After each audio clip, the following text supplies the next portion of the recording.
Thank you so much for joining us. This is our 15th annual International Film Finance Forum, Part 2. Part 1 took place on Friday afternoon on the main stage at the Palais, and we're thrilled to be here. This is 17 years that we've been doing this, putting together people and engaging our entertainment community that we love so much. And we do this all over the world: Venice, Berlin, Cannes, Los Angeles, New York, Saudi, the list goes on. So it's really my pleasure. I need to thank our village that makes this happen. Definitely the Marché du Film, who we've had a relationship with for many years, and we've loved working with them. And our media partner, the amazing Hollywood Reporter, along with our partners, The Shift Studios, and Yes She Can, filmfestivals.com, and make sure I'm not missing anyone. I need to do some shout outs. Mandy for connecting the dots, thank you very much. And Katie, my right hand, who's been running around here. This ship would not sail without her. She helps me do everything. So I really appreciate that. Now, this is very exciting for us because it's our first ever of our Shifters series, and we'll be doing more of them. But it's these special fireside talks, and we're super excited that today we have the dynamic duo of Square One, which is writer, director, producer Ari Aster, and award-winning producer Lars Knudsen. So please welcome them all to the stage, and then I shall introduce our moderator.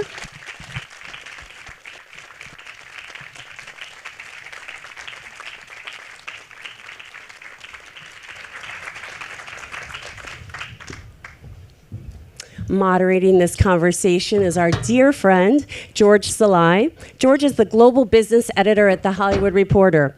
Georg has covered such film festivals as Cannes, Berlin, Locarno, Toronto, Jeddah, Beijing, and Tokyo.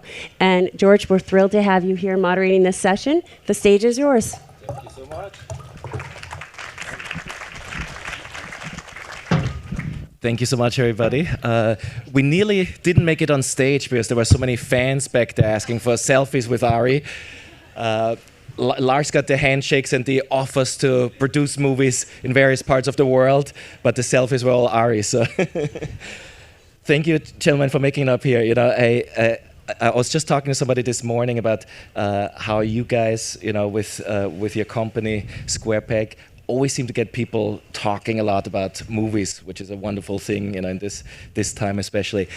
Tell us a little bit how you guys first met, because from what I can tell, you guys have slightly different focus and skill sets, and you guys just work together so naturally and nicely. Tell us a little bit how you guys first met and when you realized this is a relationship that can go for the long term. No, Ari and I met right before Hereditary. And that was at a very pivotal point in my career where I was starting something new and I didn't know what was next. And I think the script for Hereditary came in. It's a long story why it came to me, but the minute I met Ari, I think there was like a kinship and a person who needed someone like me in his life. And I'm very much a director's producer, so when I meet someone who needs something that they don't have, and that's what I offer, that's where I do my best work. And we did Hereditary, and it was a very, very difficult and challenging film to make, and that brought us closer.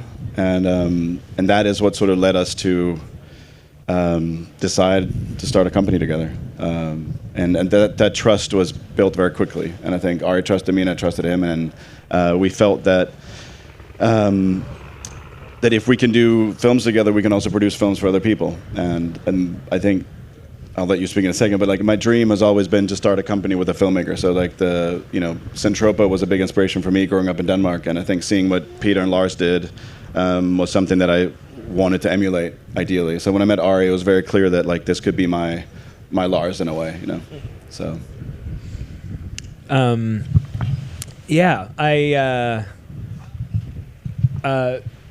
When we met, I was sort of being held hostage by a financier, and I needed protection, and maybe that's dangerous to say. Yeah, I think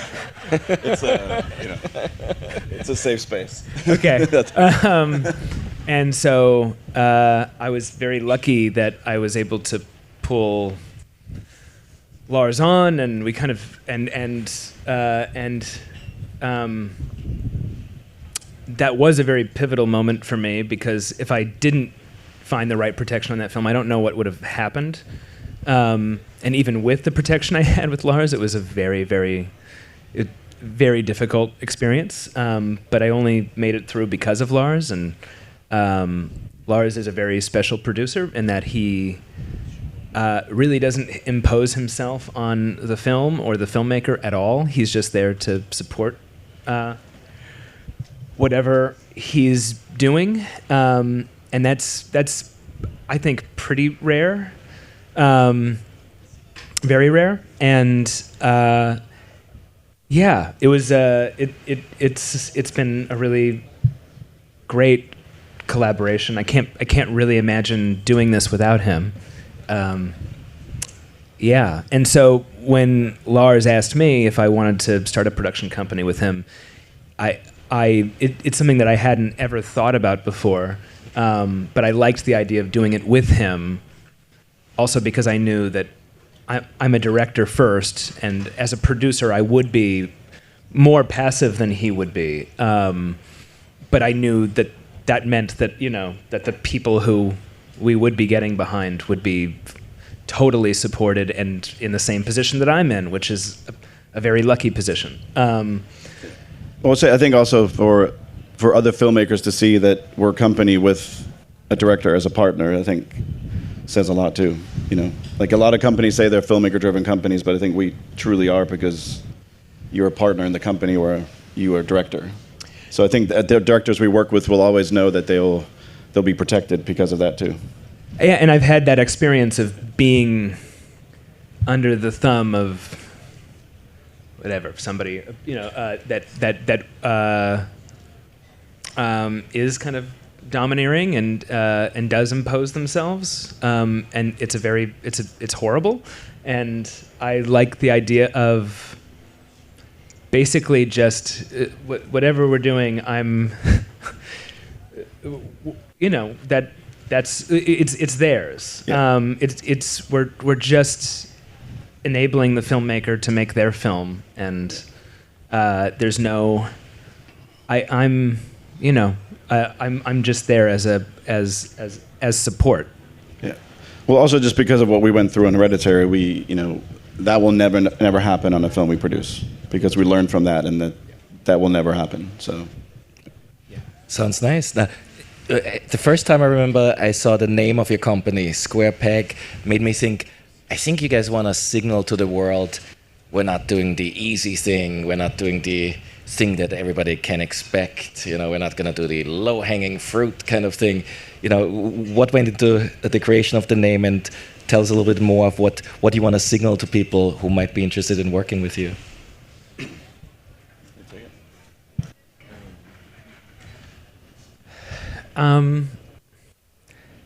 There's no I don't know. There's not a mold that we're trying to fit, or it's just I think all you can do is follow your own judgment and taste, and we're looking for filmmakers that have it sounds so obvious, but have a vision, and that we believe in. And so we're never looking for anything specific, and in the end, but it is true. We've been very deliberate about not being tempted by the sort of lowest hanging fruit, and really always focus on working with filmmakers that have something to say, that have original voices that excite us. Before I met Ari, I'd been producing for 15 years. So I think when we met each other, it was a time sort of reassess and look to do films a different way, where you make sort of these films that may not fit into the mainstream, but they do.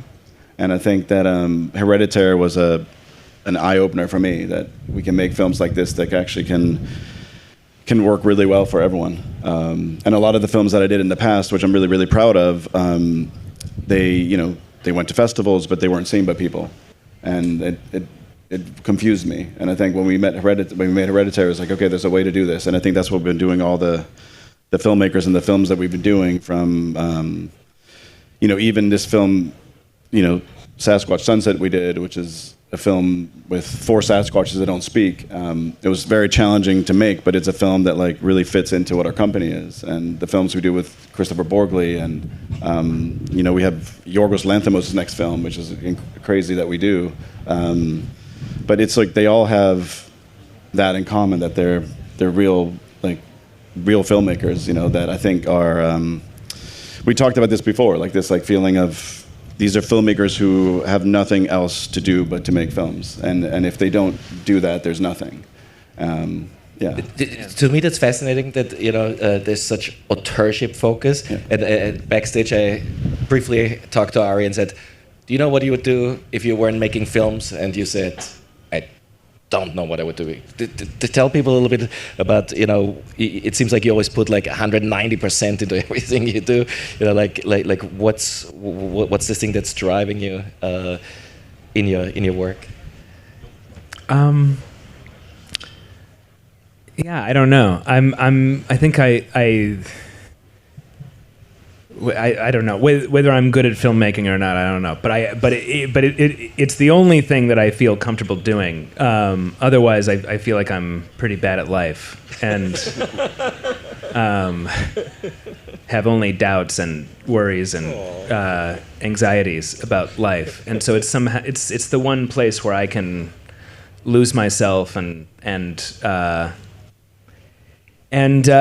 feel that I'm standing on any sort of solid ground. It's ground that I'm building for myself, but and it takes a long time, and it's hard when you don't have that foundation yet. And then you release the film, and the foundation goes away again.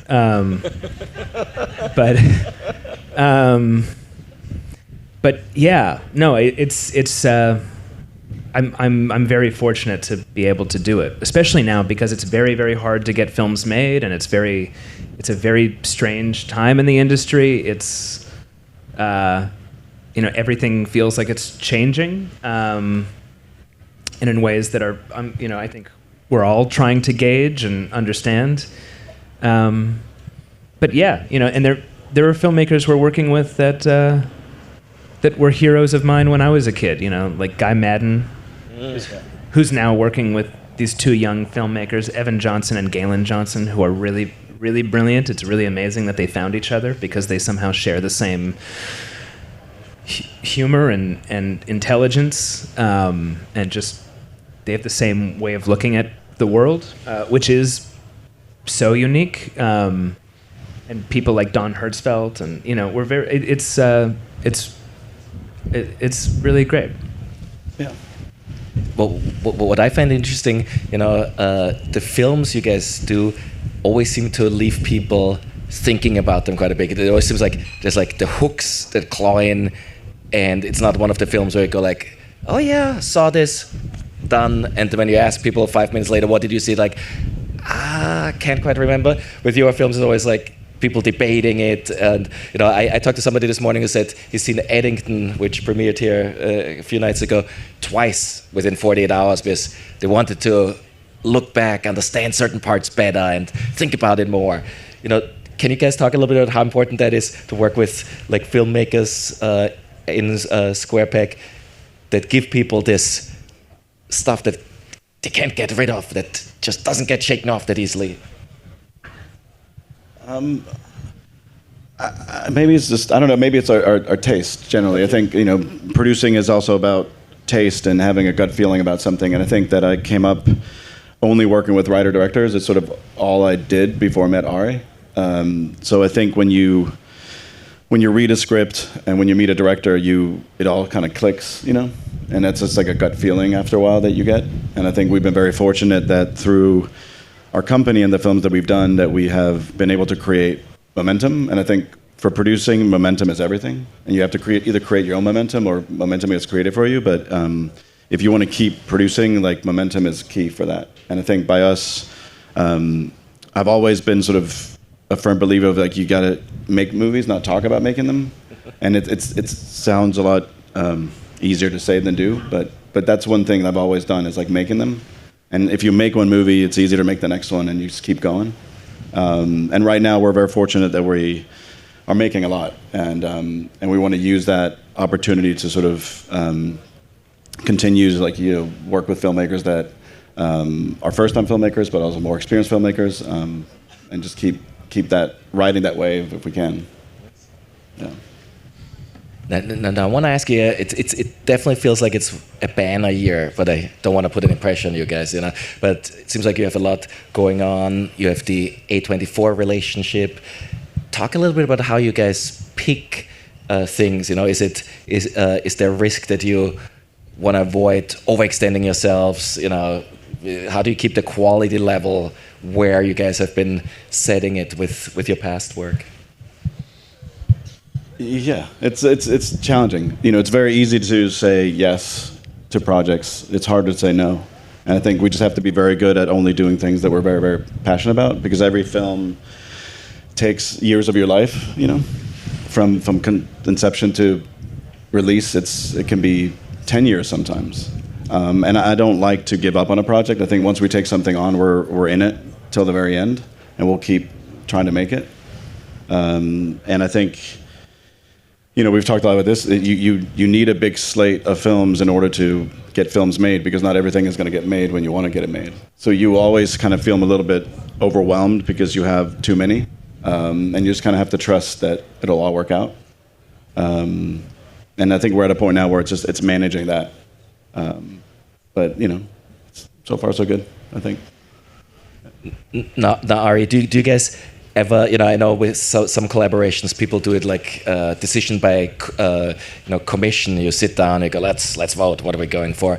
How does it work with you two guys? It sounds like there's so much trust established. Do you guys ever sit down and go like, okay, let's discuss this, or do you just each go with your gut and your instincts?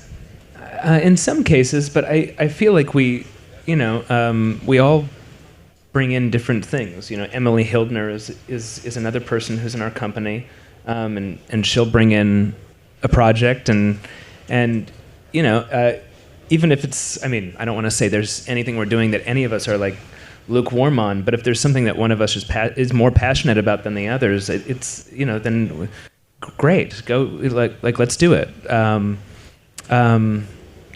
And so, but I think mostly we do things that we're all kind of agreed on and are excited about. And the decision by committee I've never liked. I think like if like Ari said, if one of us is really passionate about something and we trust each other's taste, then we should go for it. I think if everyone has to agree, the projects one person's passionate about may not get made.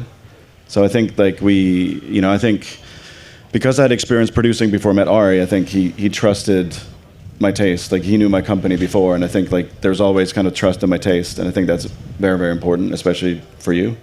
That's I just before we met, Lars had a company called Parts and Labor, which everybody in New York knew about, which when I was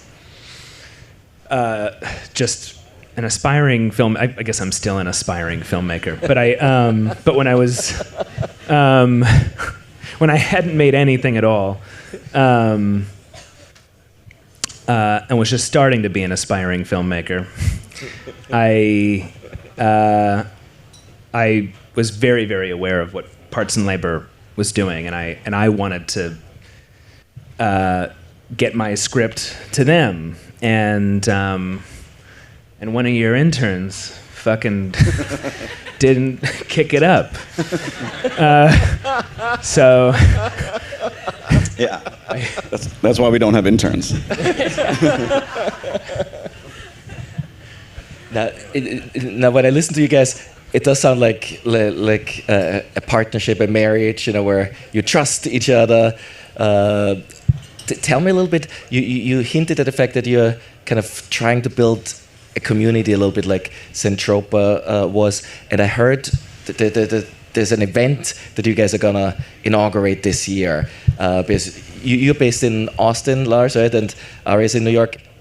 Can you share anything about this event that you guys are trying to put together? I think now, because Ari's made 4 movies and I've produced for 20 years. What Ari just mentioned, the feeling he had when he was trying to get his first script made, and the feeling I had when I tried to produce, I think it was quite daunting. And there were people in my life that I was able to call or ask questions about what I should do, or is what I'm doing the right thing.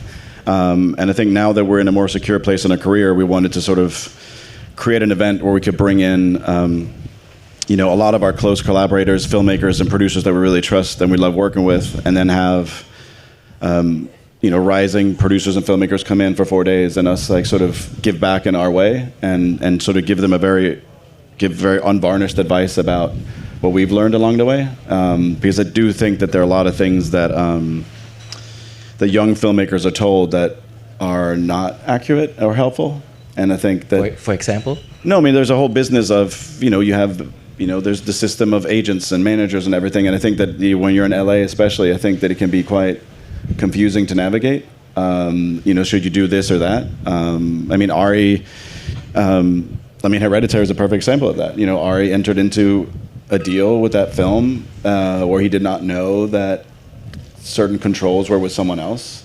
And I think if we have an event where we can tell a filmmaker, make sure that you know who controls your script if you sign over the rights. That's that alone would have done a lot to Ari, And there's those things you don't think about. I think there's if I didn't produce, I don't know what I would be doing with my life. And just like with Ari as a director. And I think when you're young and you want to do it, there's a thin line between being desperate and passionate. And often that desperation will take over and you'll do things that you shouldn't do, but you're just so desperate to get a film made that you'll do it. And that can be anything from working with really bad financiers to agreeing to make a movie for a budget that you should make it for, or work with people you shouldn't work with. And I think if we can help in some way to educate and tell stories about how we work, then that's something we're really excited about. And that's sort of a long way of saying that's what we're doing in October. Nice. And I think the event is going to be called Square Peg Social. Yeah, I think. Yeah. Yeah. And it's also an opportunity for us. There's so many all the filmmakers we work with, and there's so many great producers out there too that we love to work with and we want to be around. And so to bring everyone in a setting where we can just be together is also quite nice. Ari, anything to add from your end? No, that's the idea. Well, yeah. What the hell is wrong with you guys? I thought when I first started covering the film industry, everybody was like, "Oh, it's everybody's out for themselves, and you guys are giving back to the community." What the heck? We'll find some way to get something out of it.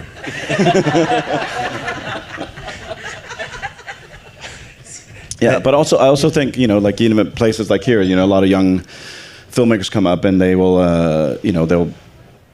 this can be quite overwhelming, and I think they think they should come here and it can help, and it does help sometimes, but I think it's also quite overwhelming, and it's we just kind of want to create an intimate space where you can at least help in our way, because you don't always know what makes you different as a producer than other producers, and I'm starting to figure it out a little bit, what makes us different from other people and how other people produce. I love co-producing.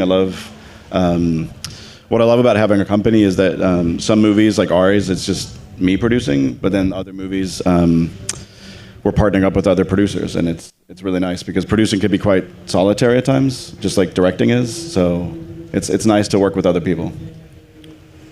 Now, one thing I'm picking up while listening to you two, a lot of times when we hear people in Hollywood talk about their business, it's very doom and gloom, and they talk about hierarchies and everything's going down the drain. Listen to you guys and it seems like, oh yeah, this is exciting. We have stories to tell. We want to bring things to the audience.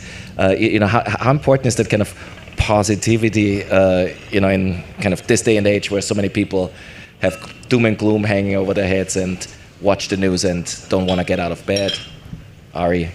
Well, Lars brings the positivity, so I'll let him take that answer.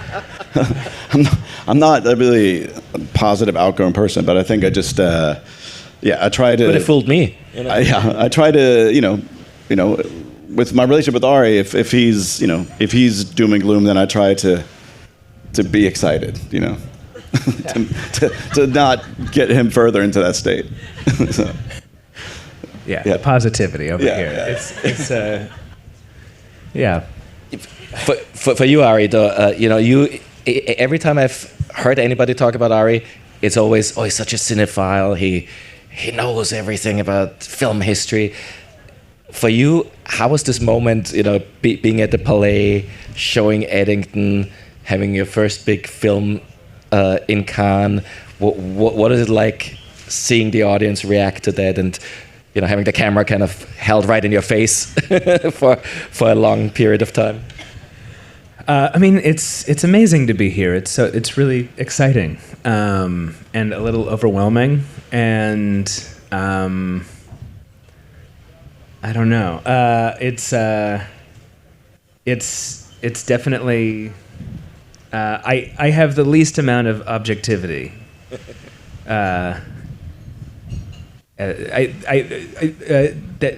I don't know how to really talk about it. A lot of people come up to you afterwards saying, "How do you feel? How do you feel?" And you're like, "Fuck you, I don't know." Like, how do you feel? We're in the same place.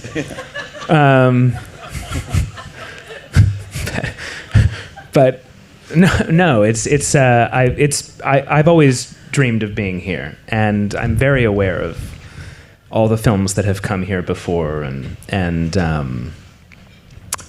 I have this chronic issue where I just can't enjoy anything. So I'm trying to remind myself that this is really great, which it is. But anyway, the positivity is right here. But no, it's a dream come true. I've just got to make sure I just keep it from turning into a nightmare. It's just remember, it's a dream. It's a dream. This is your dream. Nice. No, I'm so thrilled to be here. It's really wonderful. I think I'm gonna leave, and I'm gonna suddenly have everything come into focus, and because you're so afraid of how people are gonna receive the film, or you're so you're on guard, and so I'm still on guard. But yeah.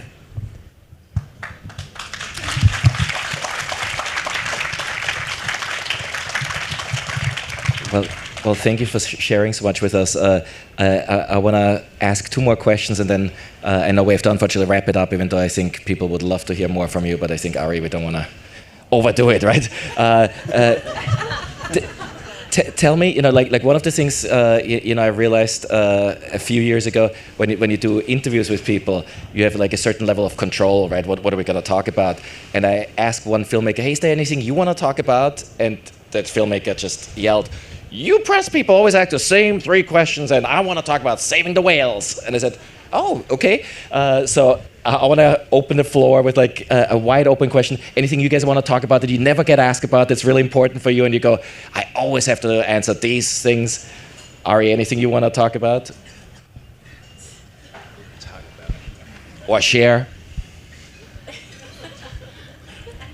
No pressure. I know it's only 200 people. Nobody ever asks me about my recipes. Oh! I've got this one pasta that I make. I don't know.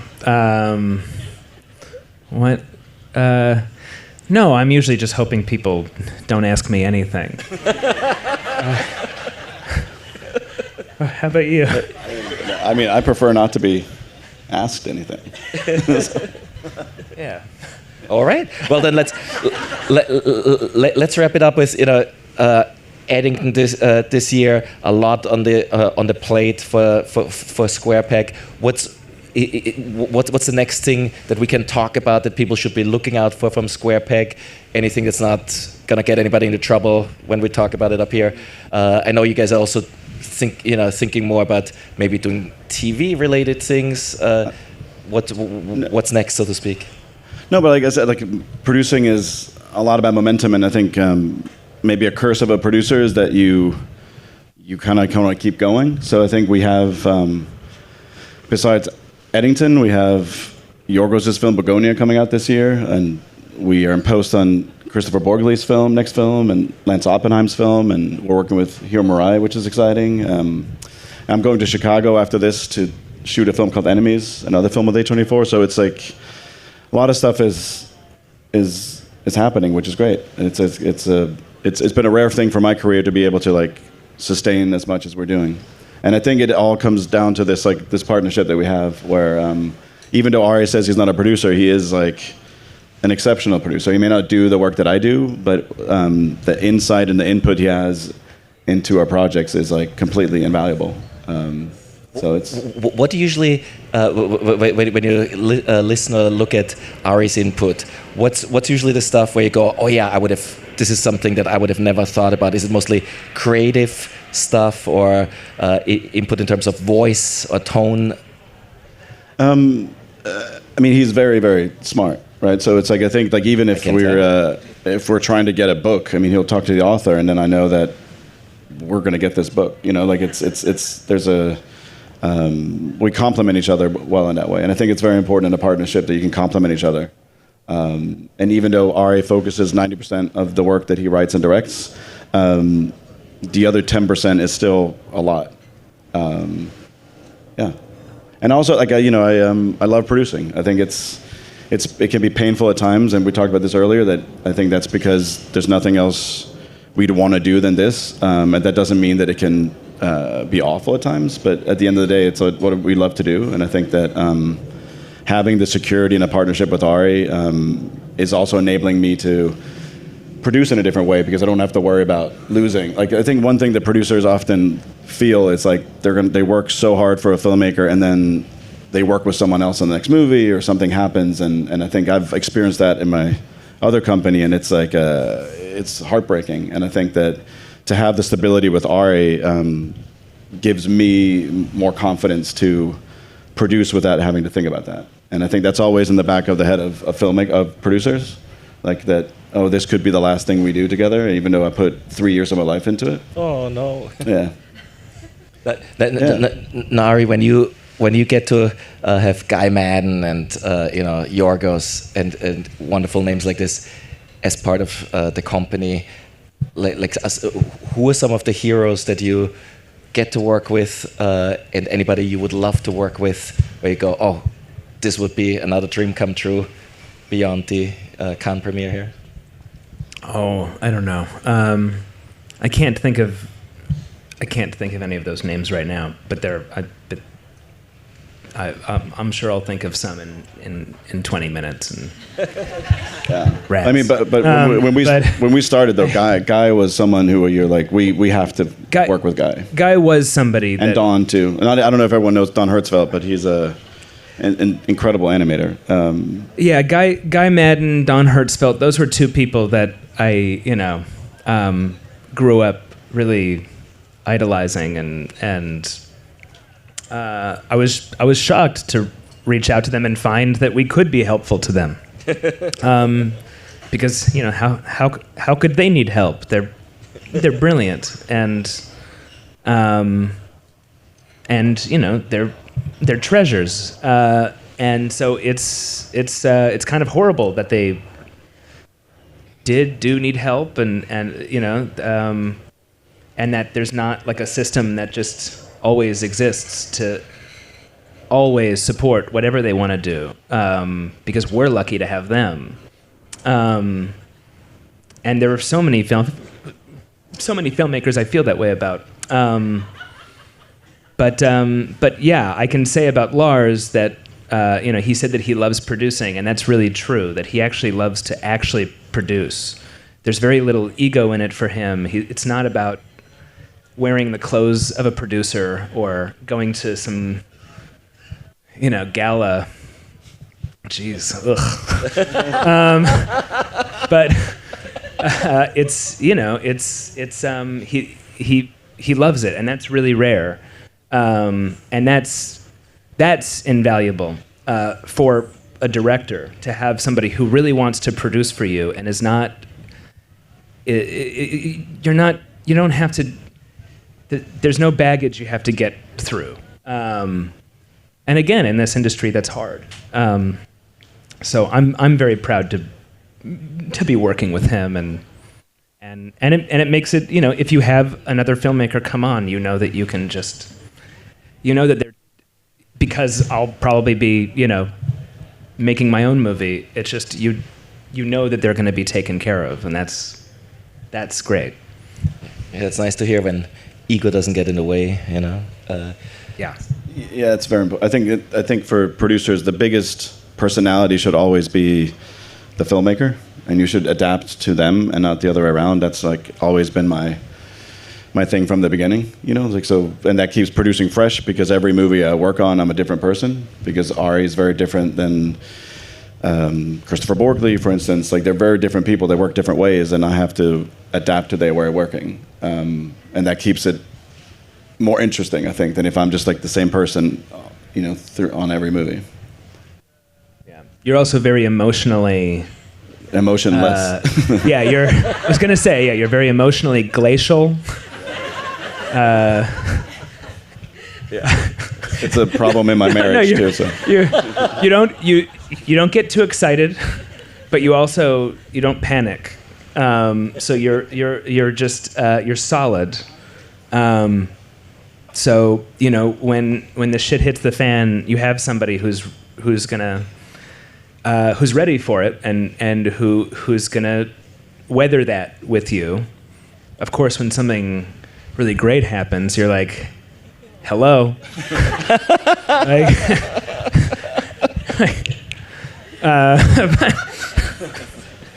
But no, yeah. I'll work on it. I'm kidding. Well, I see, Lars, your wife was shaking her head when you were saying it's a problem in your marriage, when you don't get more excited. I'm blaming it on my Danish roots. Danes have a tendency to be sort of like that. Yeah, I meant he's Scandinavian. He's Scandinavian. They don't, He's from Denmark.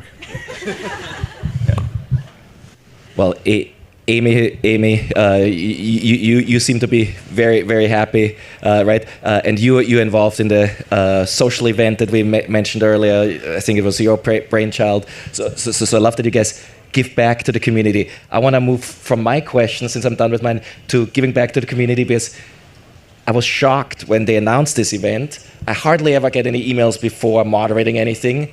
I got so many emails saying, "Oh my God, can you ask this? Can you ask that?" And I was like, "Wait a second, I'm overwhelmed here." But I wrote down, I summarized a few questions that people threw at me. Either because they're sitting somewhere in the back and they're like, "I cannot ask this thing," or "I might not be able to make this event." But I see on my question list, one thing that several people ask about said, when Squareback decides on a project, how key is star power? Because we saw, Ari, in your new movie Eddington, was just star power across the board, right? We got Joaquin Phoenix, and we got Emma Stone, and we got Pedro Pascal and Michael Ward, and it doesn't end. How important is that for you guys to give a yes, or the passionate "let's do this"? Oh, and can you do a project without any huge name? Yeah, no, for sure. Without, every project we do, there's no one really attached before we come onto it. So it's something we figure out together.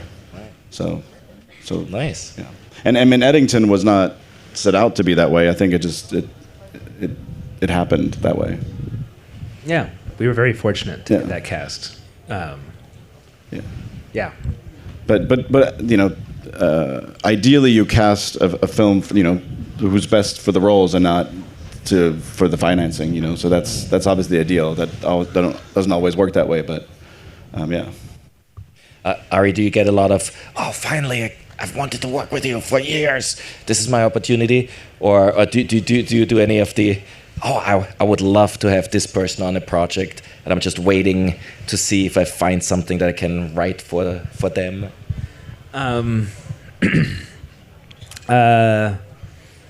Yeah, there are a lot of actors that I really want to work with, and I've worked with a lot of the ones that I really wanted to work with. I've been very lucky. Some actors say no. I don't like that. Ooh. And I don't. I mean, I don't know. I don't know who wants to work with me. But you know, yeah. I have nothing of value to say. I was looking. I was searching. One other thing I kept getting by email, social media, and various other platforms, people are saying, oh, you know, is Ari gonna do a series? And I was like, Ari seems so precise with his stuff. I was like, I don't know if he's gonna be able to do an 8 or 10 episode series, but I'll ask. Do you ever think about doing a series, or is how's Squareback thinking about series as one form of content that's of appeal?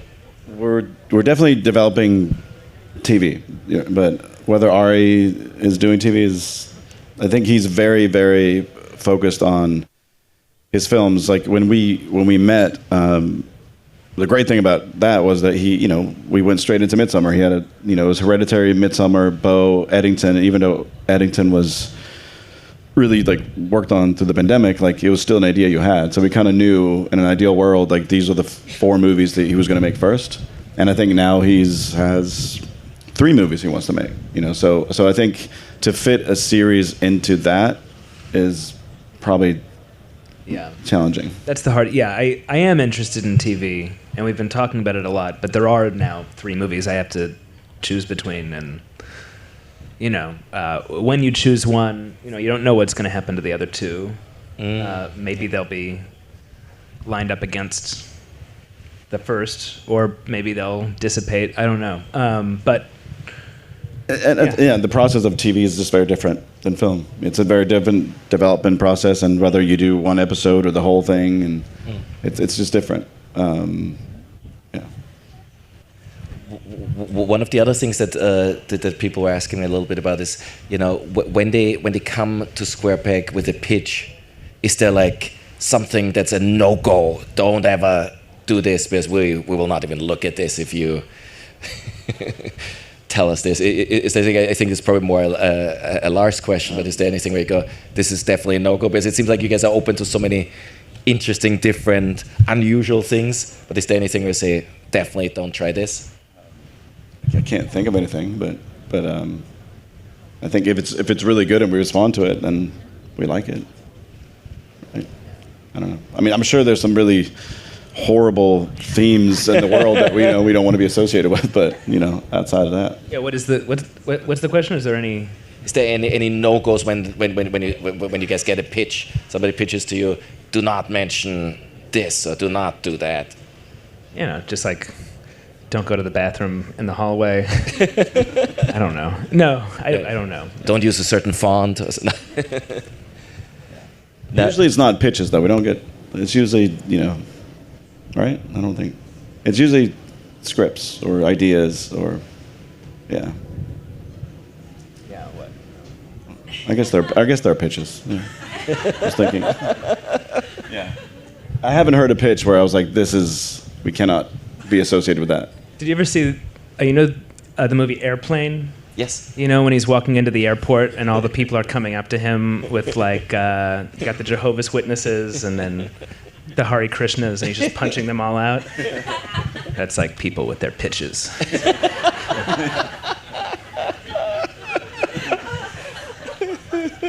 I'm kidding. Pitch away.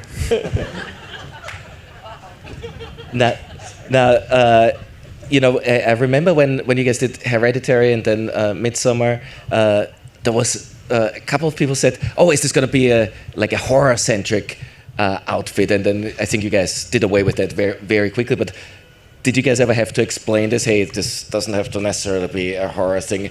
And maybe can you talk about why horror seemed to be the entry point, to your venture?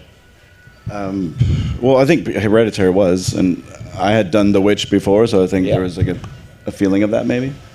And then I think Midsommar was marketed as a horror film. Yeah, it basically is. Yeah. Yeah. And even now, when I make Eddington, it's like horror western. It's, Yeah, no, it's not. How? Leave me alone. Yeah. Could it be because horror is like seems a little easier to do with maybe a huge budget early on in the career? Could that have played into it to some degree? Or? Yeah, I mean, there was something strategic about doing a horror film first, but I love horror films. I'm a genre guy. I like jumping from genre to genre, and I started with horror. But it is a great place to start, and there is a very clear market for it. It's and so they're easier to get made, and I knew that. It wasn't like an entirely cynical decision. It was a film I really wanted to make, and I want to make another horror film. That's one of the three that I'm thinking about. So that's not to denigrate the genre at all. I love the genre. But that's just to say we're coming to it with the same attitude of like, yeah, if a great horror film comes, great. But we're not, we're looking for good stuff. Good stuff made by good people. Coming your way. Now, one thing I was curious about. Can you share a little bit what some of your favorite horror films are for anybody who might need a recommendation of looking back into the history of cinema? Oh man, trying to think of movies I haven't talked about before because I've, when you put out a horror movie, that's a question. All the usual suspects. Rosemary's Baby, Texas Chainsaw Massacre, Carrie, Vampire, some great new films like The Wailing, and Cure. I love. Takashi Miike made a lot of really cool ones.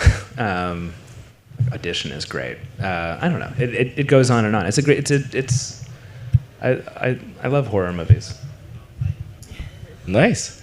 Yeah. Now, one of the things I wanted to ask you guys that I was curious about. You're in Cannes. You have so much to do with like you got to sit here with us on a stage. You got screening of your film, meetings, etc. Did you find time to watch anything that you're personally interested in, and what's the thing that you were dying to see, Ari, when you heard about the lineup? Where like, oh, this is, if I only have time to see one film, this is the one I need to see? Oh, well, there's so many that I've missed already that I wanted to see. I really want to see Nouvelle Vogue. I really want to see... I really want to see the new Jafar Panahi film. I think he's incredible, one of the best filmmakers alive. I'm very excited to see that. The Julia Ducournau film, the new Lynn Ramsey. The Secret Agent I hear is great.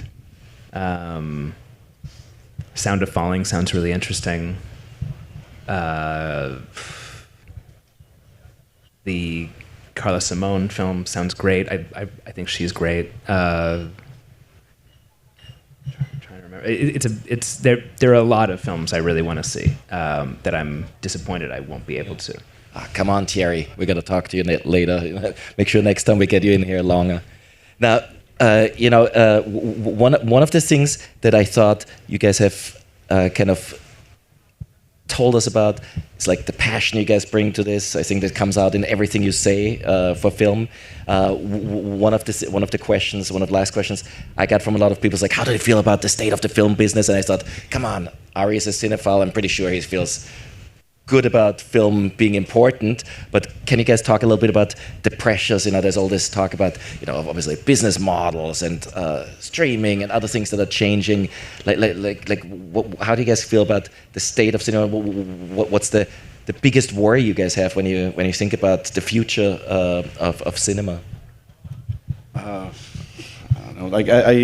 I started producing at a time where right when we started the DVD market fell away, and then the financial crisis happened, and then when we started developing TV, we missed that boat. I think I'm sort of been used to just there are always these ups and downs throughout it all, and I think at the end of the day, all we can do is focus on what we're doing, which is producing and finding great filmmakers, great films, and just trust that those will rise above and we'll get them made. And I think that the news cycle is always doom and gloom. Just a few months ago, the theatrical market was falling apart, and then movies like Sinners comes in, and then that changes, and now everyone's happy again. So I think that we don't put too much thought into that, and I think that we're lucky that we have a company like A24 we work with a lot, that do theatrical, and I think we're pretty aligned taste-wise, so we're fortunate that we at least have a way to sort of know that the films that we're making are going to get released theatrically, and that's very important for us.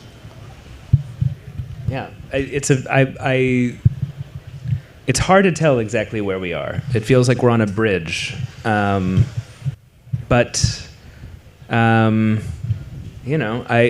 theatrical is still happening. Every now and then, new life is shot into it, and just when we're feeling especially dark about the prospects of what's going to happen with theatrical. So I don't.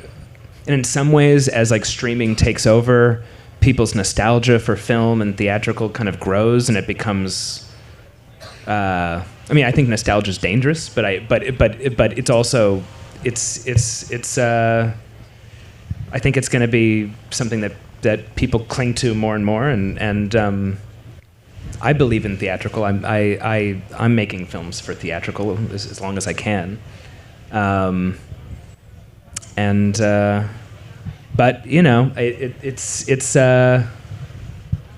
there's a lot of opportunity, and with streaming there's I would almost call it another landscape, as opposed to one that's, I think in some ways it's trying to eat the other, but it's